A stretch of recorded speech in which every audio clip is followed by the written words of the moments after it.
We were talking to Bill Kim about these yesterday.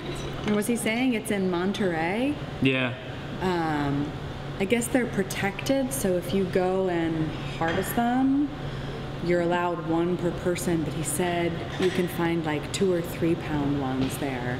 And people like... Oh yeah, they're like this big. It's not a strong flavor, it's more of a texture, and it has this sort of very light, pleasant sort of sea flavor. Like it's got that briny ocean spray kind of, almost, they eat seaweed primarily, so you get a lot of that flavor in a good way. So you go in on the thin side with the tip of the knife and you just sort of wiggle it around until the little guy pops free. You just kind of cut next to the foot here, and that'll get this weird gooey sack off. Get all that goo out of there. And then that gets mixed in with the bone marrow over here.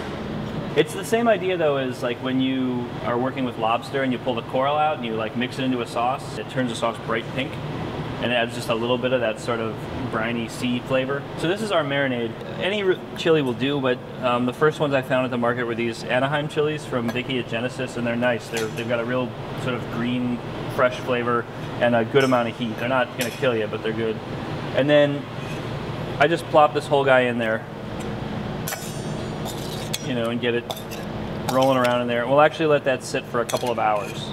Once it's done, once it's been in there for a few hours, I actually just sort of, my little ghetto steamer setup, I'll pour off the liquid and then we just put it on the burner and just let it steam away.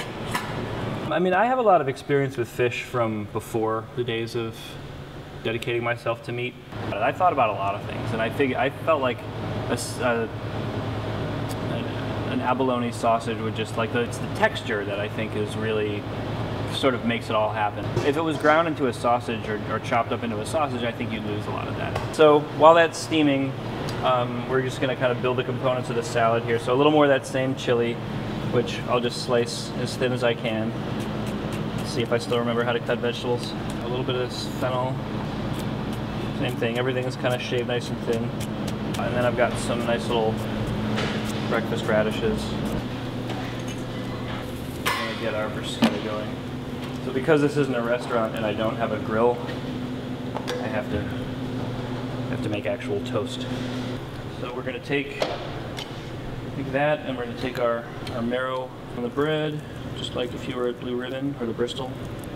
You know, if I put too much in there, you won't taste the abalone, and we certainly wanted to taste the abalone today. Make it a little extra special. We're just gonna pop it in the oven for a minute.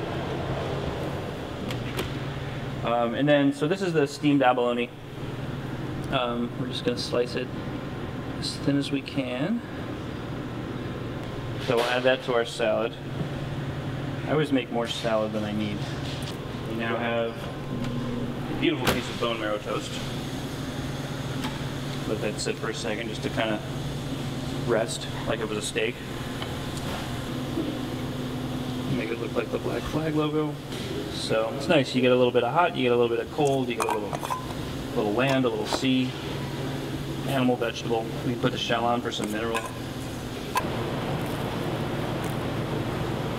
You don't really taste a ton of abalone. Like, I think it gets lost a little bit in all the different stuff.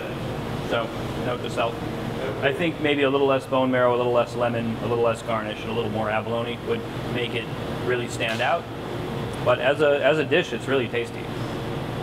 Yeah, you know, it's weird being surrounded by cows and pigs and things, and then suddenly this thing wanders in.